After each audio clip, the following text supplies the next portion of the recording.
Start talking. Well now, Eric. It is Eric, isn't it? Looks like the boot's on the other foot this time, doesn't it? Fuck you. You need to change your tone. If you start being nice, you might just come out of this alive. So now I'll ask you a few questions, and you better think carefully about how you answer them. What is he after? Are you really that clueless? To destroy Wenceslas's allies. You. Who is this Toth? He's an orphan, same as me. The Turks killed his parents, so he started killing Turks. Sigismund needed men like that, so Istvan ended up in his service. How did you meet him? What's that got to do with anything? Who does he take his orders from? Are you stupid? He works for Sigismund. How many men does he have in the castle? How should I know? There were nearly 70 of us at the beginning, but there's probably not even half left. But that's still more than there ever were in that castle. More than enough to defend it. Listen to me. Toth has hostages in the castle, and we have you. So, how about an exchange? Do you take him for a fool? Do you really think he'd give up the only thing he has that stops you from attacking? He'll never accept an exchange. You better pray he will, for your own sake. Because once we attack, you'll be worthless to us. And what do you suppose will happen to a worthless bandit? I won't waste any more time on you. You could have saved yourself, but apparently you value your master's skin more than your own. I don't need to save myself. Istvan will save me. And he'll kill every last one of you. Why should he save you? He'll sacrifice you, just like everyone in Vranic and Pribyslavitz. You're nothing but a common bandit. You don't know anything. He'll come for me, and anyone who lays a finger on me will pay dearly. Now I'm curious. Why would he care that much about you? Could it be your lovers? You'd never understand. For a while there, I thought we'd get nothing out of him. But in the end, he spilled his guts. I thought you were much too easy on him. But it seems your approach was the right one. Well done, lad. Anyway, it's clear that young fellow is no ordinary brigand. And he believes Toth cares about him. We'll just have to see if the bastard cares as much about him as Divish does about his wife and you about your father. Well, Divish, I think the time has come to find out just how much Toth values our hostage. Do you want to parley with him yourself? I think I'll leave that to you, Hanush. So be it. I'll do my utmost. Bring the hostage below the battlements.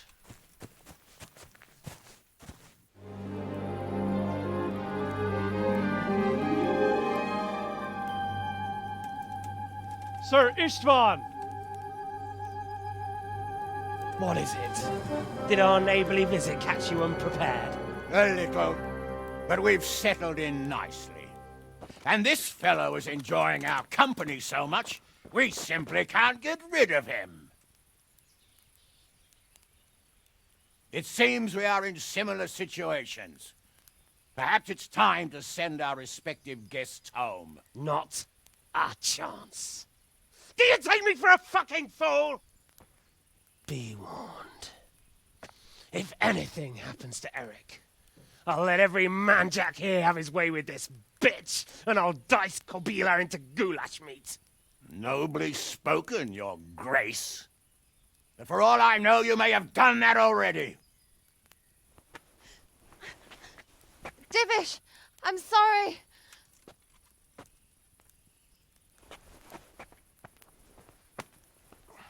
Greetings, friends. Fear not, Lord Toth is treating us like royalty. They're unharmed, as you can see. But don't try any tricks, or they won't be for long, Hanush.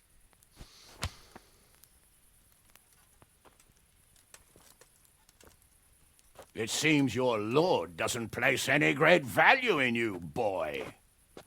Go to hell. I'm sorry. It looks like it's not going to be that easy. Well, at least we know they're alive. I didn't expect much of it anyway. He won't harm them as long as we have this fellow. Well, friends, what do you suggest? I'd say we have no choice but to attack. It's a great risk, Robard, with Stephanie and Radzig inside. I know how you feel, sir, but Toth is no fool. They are his last safeguard. He will do nothing to harm them until he is sure of victory. Would you be saying that if it were your wife inside? Or your father? Well, let me point out that we have no choice anyway. We don't have enough supplies to keep men here for weeks, while gangs of brigands and Sigismund's army roam the countryside.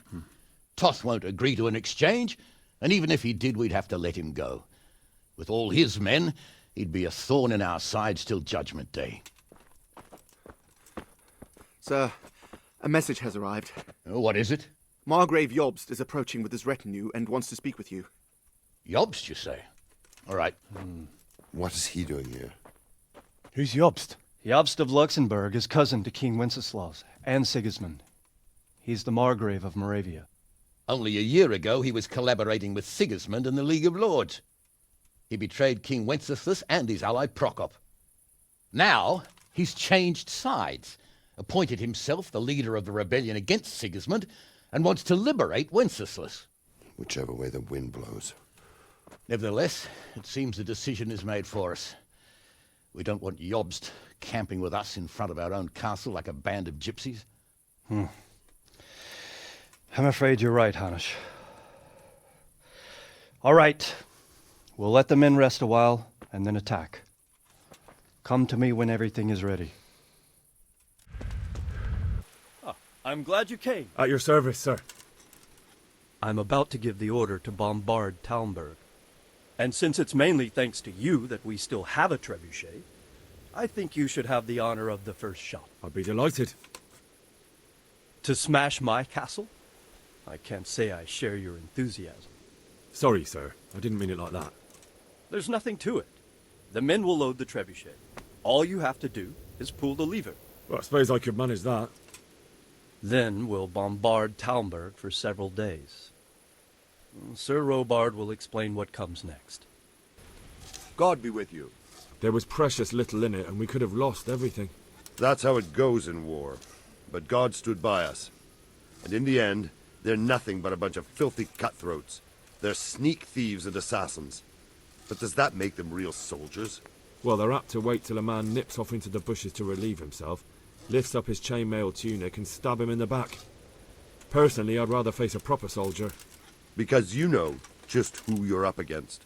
That's probably why Toth is giving us such a hard time.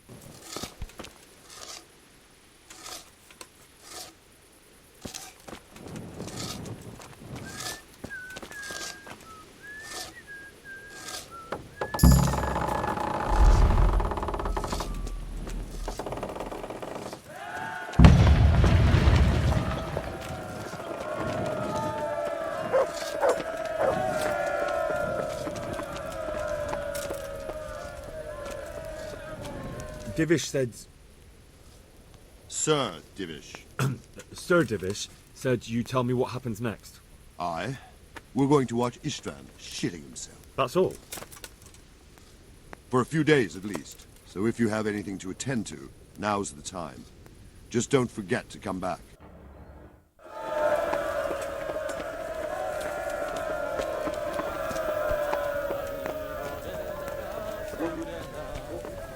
Since Sir Divish's colours still aren't flying over Talmberg, I suppose we'll be attacking. Just so. That Istvan's a stubborn bastard. All right. When do we start? There's no reason to wait. Are you really ready? If you need to rest or anything, we can still wait. You won't have another chance until we've won the day. Or until your final rest. I'm ready. Glad to hear it. We're going to attack on two fronts. The north gate and the west wall, which will scale with ladders. The attack will be split into different stages. Taking the outer walls, the inner bailey, and finally the core of the castle and the tower. How are we going to attack the gate? We'll try to do as much damage as we can with the trebuchet first. Keyser claims he can even hit it directly. Even if that's true, we'll have to charge through a downpour of enemy arrows all the way to the portcullis. Portcullis? Fortunately, it's wooden, so we'll be able to break it down. But dealing with the defense in the bailey won't be easy. And what's the plan for attacking the west wall? First, we have to get men to the wall with ladders, which is no easy matter under fire, so we'll need as many men covering them as possible. As soon as the ladders are in place, our foot soldiers will run up and try to scale the wall. Once a few of them get to the battlements, we should quickly gain the upper hand. How will we take the battlements? Either by scaling the west wall, or our men at the gate will help. If they can break through, that is. And the inner bailey? That will be tough.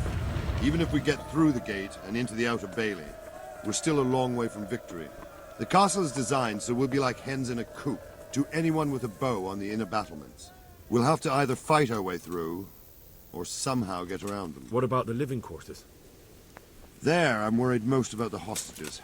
Once we're inside, Istvan will know defeat is inevitable, but we'll still have to fight for each and every room. I think I've heard everything I need to know. Do you want to join the attack on the walls or on the gate? Remember, many of the Skalitz men will follow you. It could make a big difference. I'll help with the attack on the walls. I'm proud of you, Henry.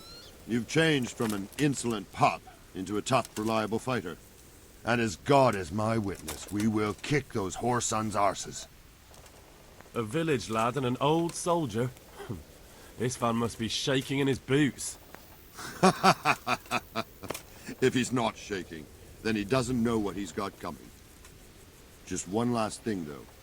No matter how good the plan is, something always gets fucked up. Keep your eyes open and take advantage of every chance. Help your comrades, and don't go rushing in where you're outnumbered. We have to take the castle gradually, one position after another. I'll remember that. Good luck to you, stripling. Good luck to you, old soldier. Goodbye.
Sir, we should give the order.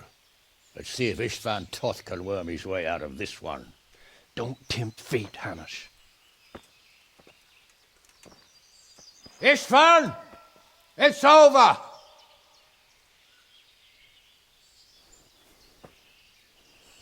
You want us to come and get you? I wouldn't advise that. Your friend Divish wants to see his wife alive again. And Sir Radzig? Are both hostages unharmed? For now, Hanush, unless circumstances change. Well, I'm glad to hear it. My guest is also safe and sound, but he's also quite keen to go home. I imagine you feel the same way. It's been a long time since you warmed yourself at your own hearth. I'm in no hurry. I've plenty of supplies here, grand view and excellent company. What more could I want? Your freedom! Freedom? Freedom to get an arrow in the back? Sir, we're all noblemen here, all bound by honor. I give you my word as a knight and lord, and that of my companions. If you release Lady Stephanie and Sir Radzig, you may leave the castle with your men and go on your way unharmed.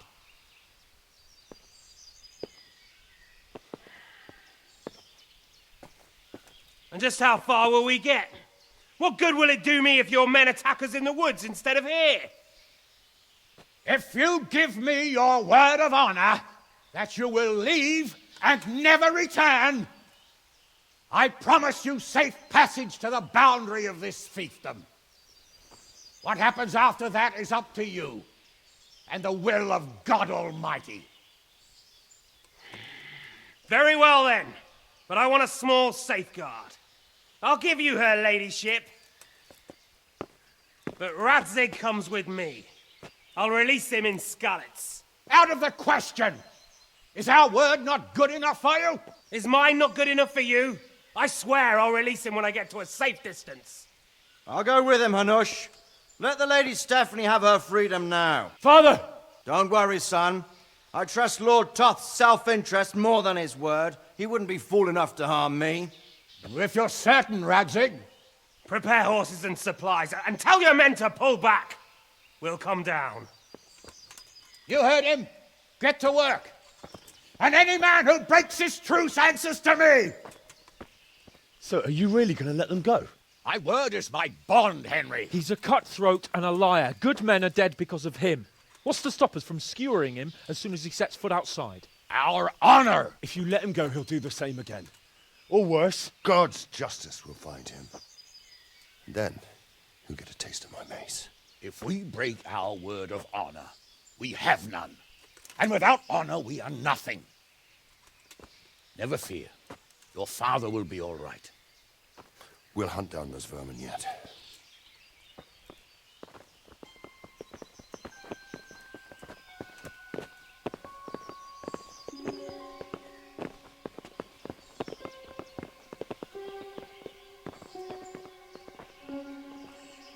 Bring the horses.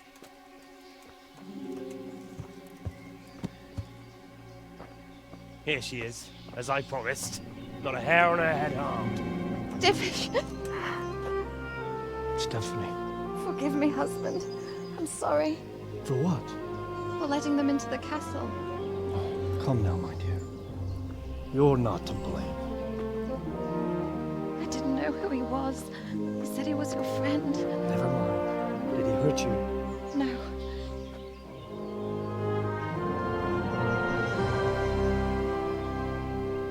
I hope your word can be trusted. Certainly more than yours. If everything goes as agreed, I'll set Radzig free in Skalitz. If anyone tries to follow us, I'll kill him. We won't. My apologies for keeping you from your father, but you'll see each other soon enough. Oh, I almost forgot. Your sword. I expect you'll want it back after all the trouble you went to. Actually, you know what? I think I'll keep it. As a memento. This isn't over. I'll find you. I look forward to it. Yeah!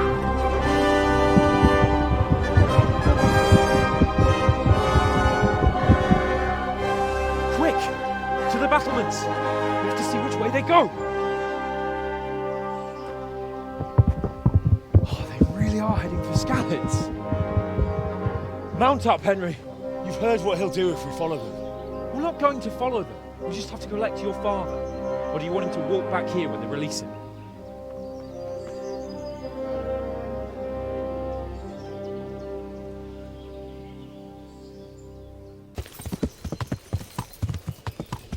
What will you do now? Not long ago, I only made plans 3 days ahead at most. Maybe I really could do something for Rattay and its people. Something really big. But there'll be plenty of time for that later. What shall I say to him? Don't worry. It'll come to you. You'll see. Well, I just hope he'll be there. Alive.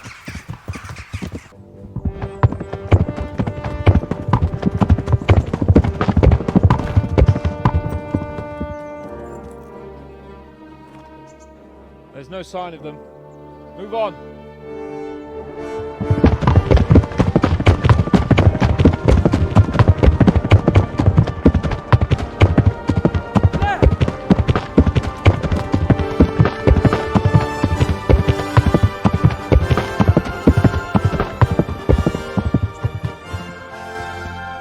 I'm glad to see Istvan kept his word, sir.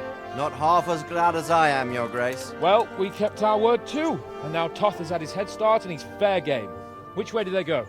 To the north, but I would be careful, Sir Hans. Fear not, Your Grace. I have twice as many men as he. Well, I won't keep you any longer. I'm sure the two of you have a lot to say to each other. Let's go!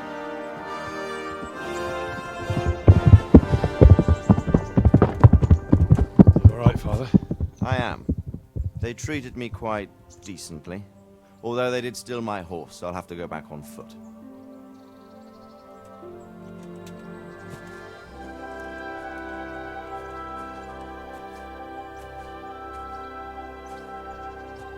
It looks like it's all over.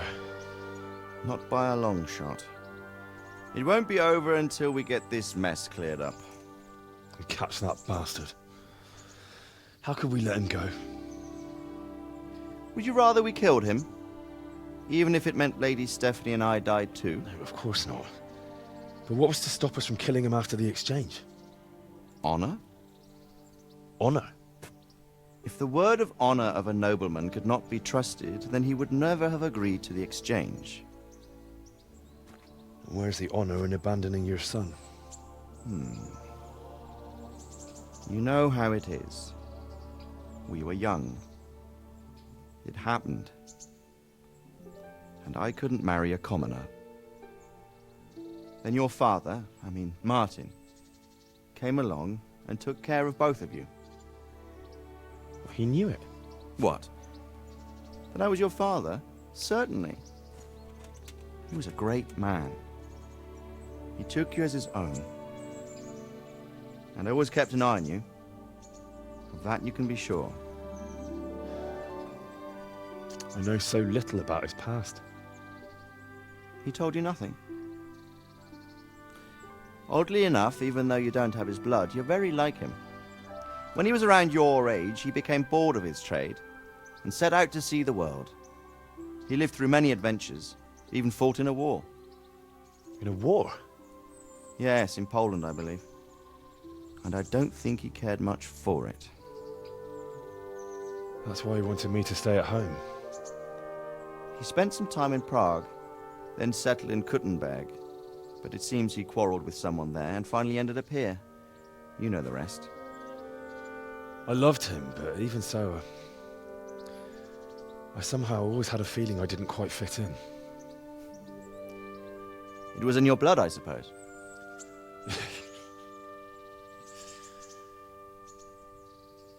I lost the one thing I had left from him. Your sword. Ah. The sword. It's not my sword. It's yours. For a moment there, it was so near, yet so far. Oh, well, it can't be helped. It was almost within my grasp, but Just then I had something else on my mind. Well, I think we may yet have a chance to get it back. This business with Toth is not yet over, unfortunately. That's a chance I'd welcome. Not just to get the sword, but that bastard Istvan too. And then I'll find that German whoreson who torched Skalitz, and I'll slay him with it. I'll never forget his face. Or his name. Mark Vart von Aulitz. Those are noble intentions, son. But don't forget there are other things in this world that are worth living for. Like what? Look around you. Blue skies overhead, green grass underfoot, beautiful girls. Good wine, a few good friends, and a fine steed under your backside. Those are things worth living for. Though I can't deny that swine who killed your mother must pay for what he did. But it's better not to dwell too much on that, at the cost of those other things. On the subject of steeds, I think we'll have to ride like the Knights Templar. How's that? 2 up. One day I'll tell you how they got their seal. You can take the front.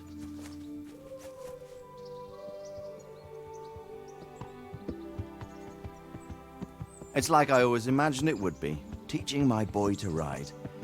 Although it would be better if you were a little smaller. My word, it's all go today, isn't it? I wonder who this is. I think I know. It's Margrave Jobst. The king's cousin? I wonder what he wants. I guess we'll find out soon enough.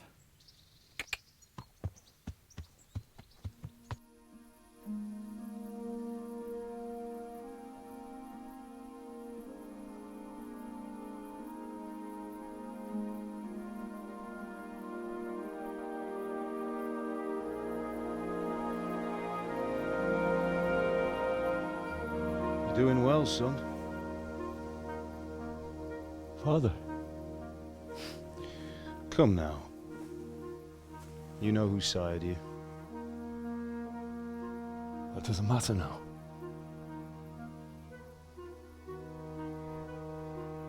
I miss you, Amar. I miss you very much. You'll be fine. We're proud of you.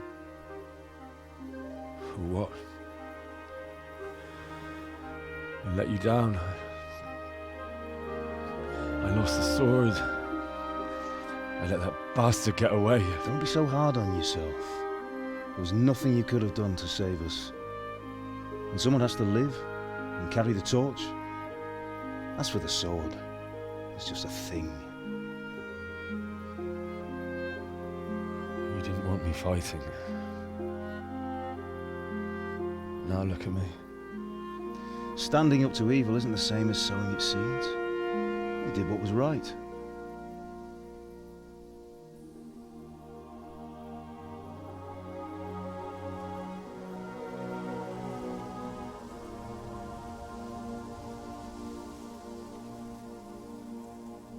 I have to leave you now. Oh, please. You know I can't stay.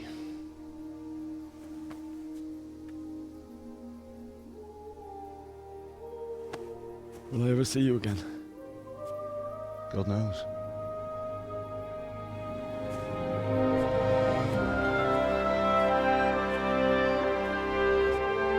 Make her proud.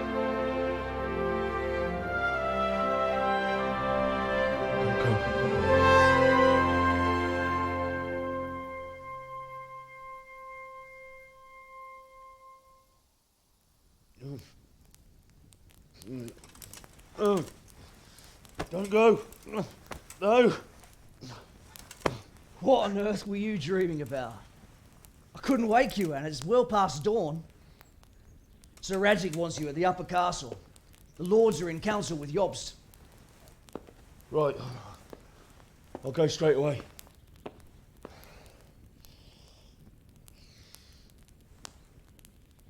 What is it?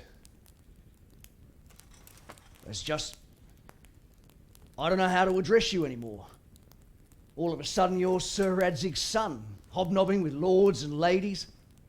And here's me, as common as muck. Oh, give over, you idiot. Do I look like a lord to you? Not really. You're as much a lord as I am a nun. And I've never looked good in a habit. Get out of here! Or I'll have you clapped in the stocks.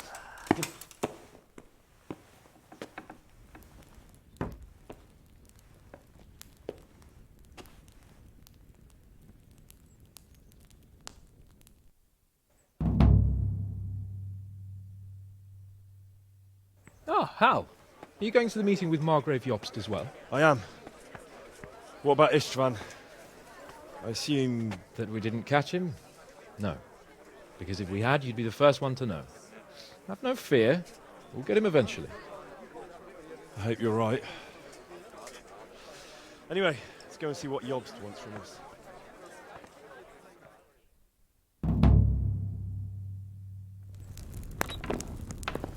My lords, Christ's blessings on you all. And on you, Lord Capon. And this is my son, Henry. I didn't know you had a son, Sir Radzig. It came as a bit of a surprise to young Henry, too. This gentleman here is John II of Liechtenstein, a member of my council. I'm honored, gentlemen. Come join us. Margrave Jobst was just about to tell us the reason for his visit. Your Grace? I'm sure we're all agreed, Your Graces, that all this unrest must come to an end. This kingdom needs a king. The question is, which king? My cousin, Wenceslas IV, who is being held in captivity. I have to confess, my lord, that your answer surprises me a little. If I'm correctly informed, until recently you sided with your other cousin, Sigismund. That I cannot deny, and I have always stated my position plainly. But times have changed. How have they changed, Your Grace? Sir, there is one thing on which we undoubtedly concur. That King Wenceslas, unfortunately, did not inherit his father's gift for governing. Sadly, his failures have cost Bohemia, the nobles, and our whole Luxembourg family a great deal of money and effort. How did the king let it go so far, damn it? It's in his temperament. He cares only for wine, women, and the hunt. A king, in fact, who never wanted to be king. Then why didn't he just let his brother have the crown? Young sir, the crown weighs heavy when there are duties to be performed. But to surrender it means giving up great privileges, too. But he did surrender power to his brother. When things started getting out of hand, Wenceslas appealed to Sigismund for help in restoring order. What you're saying, Wenceslas invited him here? This is starting to make my head spin. Actually, it makes sense when you think about it.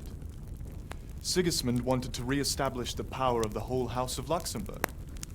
He thought if he helped Wenceslas win the imperial crown, in return his brother would help him become the king of the Romans, and leave the actual reign of Bohemia and the empire to him. Sigismund would govern, while Wenceslas could carry on doing what he was best at, enjoying the life of the imperial court. Why wasn't Wenceslas crowned Holy Roman Emperor long ago? He was already elected king of the Romans. All he had to do was go and let the Pope put the damn imperial crown on his head. Who knows? Maybe he'd prefer hunting and consorting with bathhouse wenches to spending time with the Pope. Well, so would I must admit.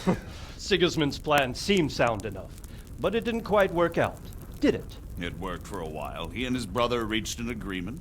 Sigismund took over administration of the kingdom and began planning Wenceslas's journey to Rome for the imperial coronation. But then Wenceslas realized he would just be a puppet with a crown. I must say, Margrave Jobst, Wenceslas and Prokop behave rather like naughty children in need of a good clout about the ears. Sigismund would agree. He was already planning his rule of Bohemia, and all of a sudden, the rug was pulled from under him. I'd say he lost his patience and decided he'd drag Wenceslas to the coronation kicking and screaming if he had to. Just Like a naughty child, as you say. So he abducted him and your brother Prokop too, if I heard correctly. Correct. And you helped him do it, if I heard correctly. Yes, your graces, it's true. I was there when Sigismund abducted Prokop. I thought everything could somehow be settled, that we could make my brother see sense.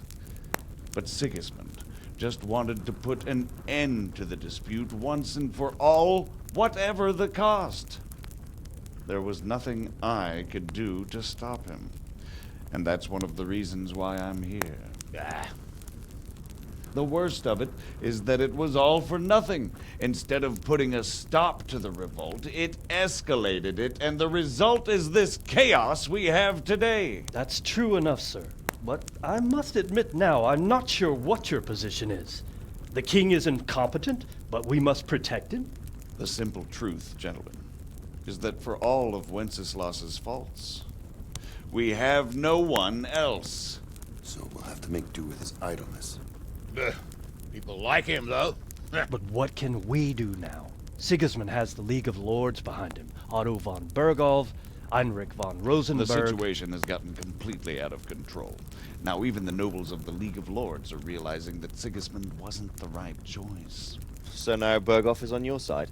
Are we to assemble an army together with him and face Sigismund on the field of battle? We're not in Hungary now. Such affairs may be settled elegantly, without unnecessary hostilities or expenses. I have negotiated an alliance with the Hungarian bishops, the Polish, and of course the Czech nobility, against Sigismund. Every day he is losing the ground under his feet, and that's why I need your help too. What kind of help, though? Sigismund has a massive army, and Rosenberg, Berghoff, and Prague are behind him. Do you have an army you could face him with? But that's not what I mean at all. There's been a revolt against Sigismund in Hungary, partly due to my efforts, and now he'll have to choose whether he wants to gain the Bohemian crown, which is a very risky enterprise, or hold on to the Hungarian one. He can't have both. And there's a tough struggle awaiting him in Hungary. I'm not sure he'll win, and Rosenberg and Berghoff know it too. They're not stupid. If the Bohemian nobility stands together, they will turn. We are men of little consequence, Margrave. Radzig here lost everything because of his alliance with Wenceslas. Sir Divish came within a hair of the same fate. Even Rattay is defenseless against Sigismund and the League of Lords. What's more, your grace, King Wenceslas languishes in captivity in Vienna. He can't rule too well from there. And what do you propose? To sit with your arms folded till the Bohemian lands are turned to ashes like Skalitz? We have to put a stop to this senseless war! And do you know, sir, what the true position of the League of Lords is? I'm not on the best of terms with them at this moment, so you'll have to ask them yourselves. Yes. Why not? I'll go and visit Berghoff at his castle and we'll see what he tells me. You know, that's not such a bad idea, young sir. True. Though a little risky. I doubt Berghoff would harm a blue-blooded envoy. And you can find out what he has to say about developments and what the League of Lords is planning. Then we'll decide what to do next. I'll help you compose a letter to him. I'd like Henry to come with me. Why not? He's proven himself an able investigator, and he'll also be a good bodyguard if anything should happen. And I'll send Sir John here to Kuttenberg to be my eyes and ears there. I believe both your reports will help us get a better grip on the situation. When can you set out? Just as soon as I've packed my things. Excellent. Margrave Jobst and I will draft a letter. Get ready, and we'll meet back here.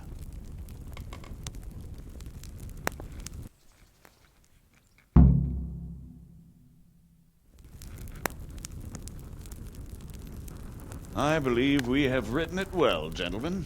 Without a doubt. No one could deduce from this whether we are Sigismund's allies or foes. I must travel back to Brno now, but soon I will go to Brandenburg and I will stop here on the way back. By then, Sir Capon should be back and we can discuss how to proceed. Right. Before you leave, my lord, there is one thing that gives me no rest. Why did Sigismund come as a foe? It makes no sense. If I may, sir, I think I can explain. Oh, please enlighten us, young sir. I live not far from Hungary, where Sigismund reigns. It is a savage country, and the constant war with the Turks has hardened the people. They need a monarch with an iron hand. So when Sigismund felt the wind of revolt, he reacted as he would at home. Only what works on the Hungarian nobles does not work here in Bohemia. Bringing order is one thing, but slaughtering and pillaging with a horde of barbarians quite another. What purpose does that serve? But Sigismund did give the Bohemian nobles a chance to take his side. It was only when they refused his ultimatum that he lost patience and took to the sword. As for the barbarians, he could afford nothing better. The Hungarian nobility would gain nothing from joining his campaign in Bohemia. He didn't have enough coin for a regular army, and so he recruited the Cumans. What he does not pay them, they make up for in plunder. But in the end, he didn't have enough to even satisfy the Cumans. That's why he raided Kuttenberg and Skalitz. He wanted the silver. That makes sense. My lords, how's the letter coming along? It's done. Then we can be on our way. Now remember what we said, boy. All you have to do is deliver the letter, listen to the answer, and come back here. Don't provoke Berghoff in any way. Provoke? Me? Never, Uncle. We'll be back in a few days. Farewell, your graces. Come, Henry, my men are waiting. I wish you Godspeed.